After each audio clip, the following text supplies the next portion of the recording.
दोस्तों, पावर का नशा क्या होता है, उसकी ताजा तरीन मिसाल हिमाचल प्रदेश में देखने को मिली है, जहां मोहब्बत की दुकान वालों की सरकार है। हिमाचल का जिक्र आते ही दिमाग में और बहुत सारी बातें रन करने लगती हैं। लेकिन क्या किसी विधायक की बीवी की गाड़ी का चालान काटने की सजा एक लंबी छुट्टी हो सकती है? एक खबर काफी वायरल है जिसमें बताया गया कि हिमाचल प्रदेश के बद्दी की एसपी इल्मा अफरोज को कांग्रेस विधायक रामकुमार चौधरी की पत्नी की कार का चालान काटना भारी पड़ गया। सुक्खू सरकार ने एसपी इल्मा अफरोज को लंबी छुट्टी पर भेज दिया, जिसके बाद इल्मा अपना सरकारी आवास से सामान सारा गाड़ी में भरकर अपनी मां के साथ हिमाचल प्रदेश छोड़कर चली आई हैं। सुखविंदर सिंह, जो कि खुद अपने आप को एक ट्रक ड्राइवर का बेटा बताते हैं, वो ट्रक ड्राइवर के बेटे जरूर हैं, लेकिन उनको गरीब मजदूर और संघर्ष करने वाले बच्चों की तकलीफ थोड़ी भी महसूस नहीं होती है।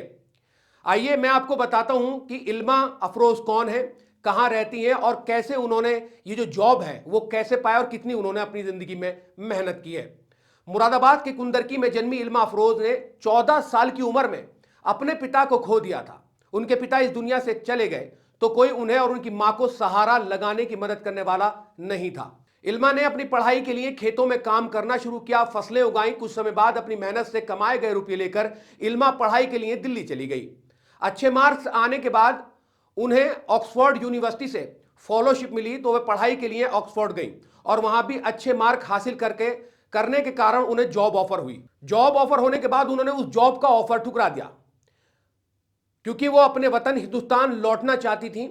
यहां आकर उन्होंने यूपीएससी की तैयारी की और 217 में अच्छी रैंक हासिल कर आईपीएस अधिकारी बन गई, जो कि वर्तमान में हिमाचल प्रदेश के बद्दी में एसपी के पद पर तैनात होकर प्रदेश और देश को अपनी सेवाएं दे रही थी। इल्मा को अपना संघर्ष और गरीबी याद है, इसलिए उन्होंने अमीरों और गरीबों के बीच भेदभाव नहीं किया, सभी पर कानूनी कार्रवाई करती थी। इसी बीच कांग्रेस के विधायक रामकुमार चौधरी की पत्नी की कार का चालान काट दिया, जिसके कारण विधायक उनसे पिछले 8 माह से टकरा रहे थे, यानी ये विवाद चल रहा था। उनका ट्रांसफर करने की कोशिश में लगे हुए थे।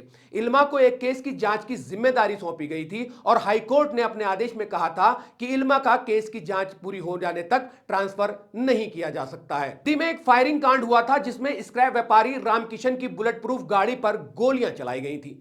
जांच में पता चला कि रामकिशन ने ही खुद पर गोलियां चलवाई। वह पुलिस से ऑल इंडिया गन लाइसेंस की मांग कर रहा था, लेकिन पिछला रिकॉर्ड देखते हुए इसे मंजूरी नहीं दी जा रही थी।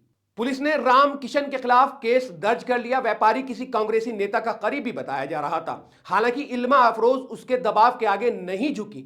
मामला शिमला भी पहुंचा, लेकिन इल्मा ने सीनियर अफसरों से भी जांच रोकने से इनकार करने की बात कह दी। इन्हीं दो वजूहात के कारण विधायक की पत्नी की कार का चालान और कांग्रेस नेता के करीबी व्यापारी के विरुद्ध एफआईआर दर्ज करने के कारण सुक्खू सरकार ने, जहां मोहब्बत की दुकान खुली हुई है, उस सरकार ने इल्मा अफरोज को लंबी छुट्टी पर भेज दिया। अब राहुल गांधी, शुक्ला, राजीव खड़गे और आईपीएस एसोसिएशन को सिक्खू से जवाब तलब करना चाहिए और उन्हें बता देना चाहिए कि आपकी मनमानी के सामने इल्मा अफरोज नहीं झुकेगी। तो दोस्तों, ये कहानी है मुरादाबाद के कुंदरकी की एक लड़की की, जिसने अपनी जिंदगी में काफी मेहनत की है और एक सपना होता है, एक डेडिकेशन होता है। जब कोई किसी बड़े ओहदे पे पहुंचना चाहता है तो उसके लिए रात दिन मेहनत करता है, और आईएएस आईपीएस इस तरह के जो ये चीजें होती हैं, यहां तक पहुंचने के लिए रात दिन एक करना पड़ता है। और इल्मा अफरोज की अगर बात की जाए तो उसने तो 14 साल की उम्र में अपने वालिद को खो दिया था, जब उसके परिवार में कोई सहारा नहीं था। उसके बावजूद उन्होंने मेहनत करके वो मकाम हासिल किया, और आज जब वो हिमाचल प्रदेश में एक जगह अपनी ड्यूटी कर रही हैं और ईमानदारी के साथ कर रही हैं, तो कहीं ना कहीं उनको विधायक की पत्नी के जो कार का एक चालान है उसका काटने की जो है वो कीमत चुकानी पड़ती है, या विधायक के जो साथी हैं, व्यापारी हैं, उनके खिलाफ एफआईआर करने को लेकर भी उनको जो है इस कीमत चुकानी पड़ती है। उनको एक लंबी छुट्टी दे दी जाती है। छुट्टी थोड़े दिन के लिए राजी खुशी में अच्छी लगती है, लेकिन जब किसी को वैसे छुट्टी देती है बहुत तकलीफ होती है, और उसी तकलीफ की वजह है कि उन्होंने रातों रात आनन फानन में अपना घर खाली करा, गाड़ी में सामान भरा और वो अपने मुरादाबाद चली आई हैं। आगे इस मामले में क्या होगा, कांग्रेस इस पर क्या रिएक्ट करेगी, ये देखने वाली बात रहेगी, क्योंकि हमेशा कांग्रेस जो है वो मोहब्बत की बात करती है। राहुल गांधी मोहब्बत की दुकान की बात करते हैं, इमरान प्रतापगढ़ी मोहब्बत की दुकान की बात करते हैं। पूरी कांग्रेस जो है वो कहीं ना कहीं भेदभाव की बात नहीं करते हैं। तो अब ये देखना रहेगा कि इल्मा अफरोज कितने दिन तक छुट्टी पर रहती हैं। आपका क्या कुछ कहना है इल्मा अफरोज के इस सिनेरियो के बारे में, जो कुछ उनके साथ हुआ है या उनको जो है छुट्टी दी गई है? आप इस वीडियो के कमेंट सेक्शन में कमेंट्स करके हमें जरूर बता सकते हैं। इस वीडियो में सिर्फ इतना ही, फिर मुलाकात होगी। अल्लाह हाफिज। मिल्लत टाइम्स को जारी रखने और मजबूत बनाने के लिए हमारी आर्थिक सहायता कीजिए।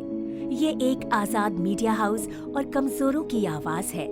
आप हमें देखें, सुने, पढ़ें और हर महीने ज्यादा नहीं, सिर्फ 100 रुपए से मदद करें। डिटेल्स डिस्क्रिप्शन में मौजूद हैं।